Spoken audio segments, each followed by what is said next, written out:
নমস্কার বন্ধুরা, আজকে পড়ছি আশাপূর্ণা দেবীর দোলনা উপন্যাসের 12তম অংশ। সুমনা যখন ঘরের অন্য কাজ করে তখন অজিন চিৎকার করে ওঠে, ও দিদি দিদি, নিজের চুলের মুঠি নিজে ধরছে, ও দিদি নিজে নিজে কান মলছে। সুমনা এসে হেসে হাত ছাড়িয়ে নেয়, জানে এক্ষুনি কেঁদে উঠবে। ওরকম করে কেন দিদি? সুমনা হেসে বলে, বোধহয় নিজেকে নিজে শাস্তি দেয়। বলে, ওরে বোকা গাধা ছেলে, কেন তুই তবুও বেঁচে থাকলি? কেন বাঘের পেটে শেয়ালের পেটে গেলি না? যা, ও বুঝি কিছু বুঝতে পারে? পারে, সব পারে। ছোট্ট বাচ্চারা যে ভগবান, জানিস না? ভগবান? ছোট্ট বাচ্চারা ভগবান? অজিন খেলতে চলে যাবার পর সেদিন সুমনা ভেবেছিল জগতে কত ছেদ কথাই না চলে আসছে।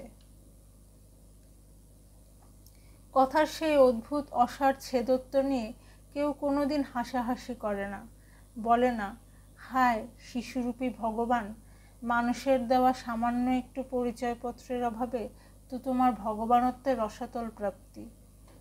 আজ সুজাতা কেঁদে চলে যাবার পর আর একবার ভাবল সুমনা, স্নেহ, ভালোবাসা, বিশ্বাস, এই শব্দগুলো তাহলে কত হেদো। সুমনা যে নাকি এবারের সবচেয়ে আদরের আর সবচেয়ে গৌরবের মেয়ে, রূপে গুণে বিদ্যায় হৃদয়বত্তায় যার নাকি জুড়ে খুঁজে পেতেন না জেঠিমা, জেঠামশাই, ঠাকুমা, কাকা। মুহূর্ত দ্বিধা হলো না তাদের সুমনা সম্পর্কে এমন একটা সিদ্ধান্তে পৌঁছতে। সম্ভাব্য অসম্ভাব্য যৌক্তিক অযৌক্তিকতারও বিচার মাত্র নেই। সুমনা যে ওদের একটা পৈশাচিক উল্লাসের যোগান দিয়ে পেরেছে, এটাই পরম লাভ। তা লাভ বই কি, পৈশাচিক আনন্দ উপভোগের সুযোগ কবেই বা আসে মানুষের? ভিতরের পিশাচ সত্ত্বা তো উপবাসী হয়ে পড়ে থাকে, তাই না সুযোগ পেলে তার একটি কণাও ছাড়তে চায় না মানুষ। অথচ ইচ্ছা করলেই ওরা উদার হতে পারত, কত সহজ হতে পারত। ওই ছোট্ট খেলনাটা নিয়ে কাড়াকাড়ি হুড়োহুড়ি করে বাইরের আরো 5 জনের কাছে সমস্ত ব্যাপারটাই হালকা করে ফেলতে পারত। সুমনারই কুড়োনো ছেলেটা একমাত্র সুমনারই সম্পত্তি হয়ে থেকে সংসারে একটা পাষাণ ভারের সৃষ্টি করতো না। ওরা তখন এই নামহীনের একটা নাম দিত আর কৌতুক করে বলতো সুমনার ছেলে, যেমন বলতো ছেলেবেলায় সুমনার ডল পুতুলটাকে। কিন্তু না, সহজ কৌতুকে তেমন আনন্দ নেই লোকের, যেমন আনন্দ নিষ্ঠুর কৌতুকে। চিন্তায় ছেদ পড়ল। ঘরে ঢুকলেন কান্তি কুমার।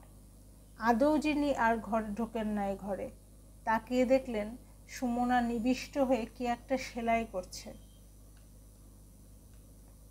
বাবাকে দেখে হাতের জিনিসটা রেখে তাড়াতাড়ি উঠে দাঁড়ালো, হয়তোবা ইচ্ছে করেই তাকে একটু আড়াল করে দাঁড়ালো, যাকে জগতের চোখ থেকে আড়াল করে রেখেছে নিজের সমস্ত প্রাণটুকু দিয়ে। হাতে সেলাইটাকে কিন্তু আড়াল করতে পারলো না। তাকেই দেখলেন কান্তি কুমার। কি ও? সুনিপুণ এমব্রয়ডারির কাজের ঔজ্জ্বল্য নিয়ে পড়ে আছে। কাঁথা নাকি? তাই তাই নিশ্চয়। হতাশ দৃষ্টিতে মেয়ের মুখের দিকে তাকান কান্তি কুমার। কিন্তু শুধু কি ওর এই নির্বুদ্ধিতা প্রমাণটুকুকেই আড়াল করেছে সুমনা? আড়াল করেনি নিজেকে? সুমনার ওই দৃঢ় কঠিন মুখের রেখার অন্তরালে সেই সুমনাকে কি আর কোনোদিন খুঁজে পাওয়া যাবে, যাকে কান্তি কুমার ঘরে এসেই বলতে পারতেন, আহ ঘাড় পিঠে ব্যথা করে কি হচ্ছে ওসব, সবে একটু সেরেছিস। যাকে আগে আগে বলতেন, সুমি তুই নাকি ফলের রস খেতে চাস না, সুমি তুই এই ঠান্ডার সময় পাতলা জামা গায়ে দিয়ে বেড়াচ্ছিস যে। না, সেই সুমনা ঢাকা পড়ে গেছে ওই কঠিন রেখাগুলোর অন্তরালে। কষ্টে নিঃশ্বাসের গভীর শব্দটা চেপে কান্তি কুমার বলেন, তোমার আজ রেজাল্ট বেরোবার দিন, মনে নেই বোধ হয়? রেজাল্ট বেরোবার দিন? এ ভাষা এখনো আছে জগতে? সমস্ত চেতনার মধ্যে ভয়ানক একটা আলোড়ন ওঠে।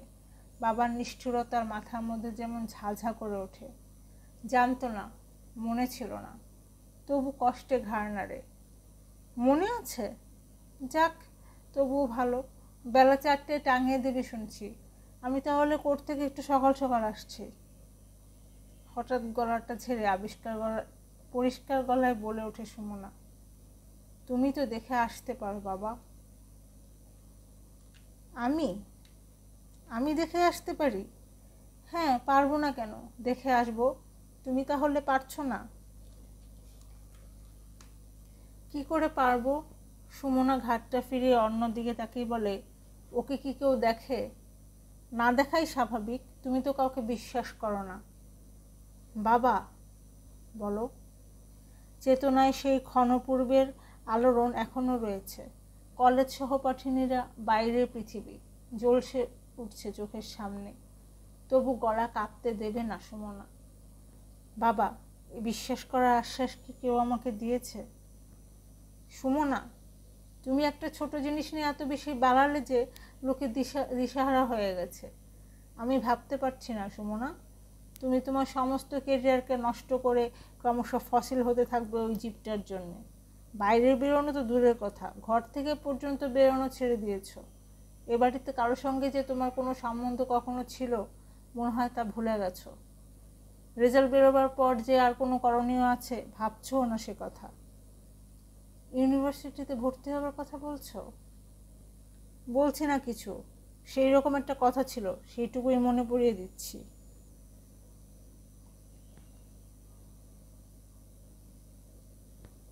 বাবা, আমার খাটের উপর বসে পড়ে সুমনা।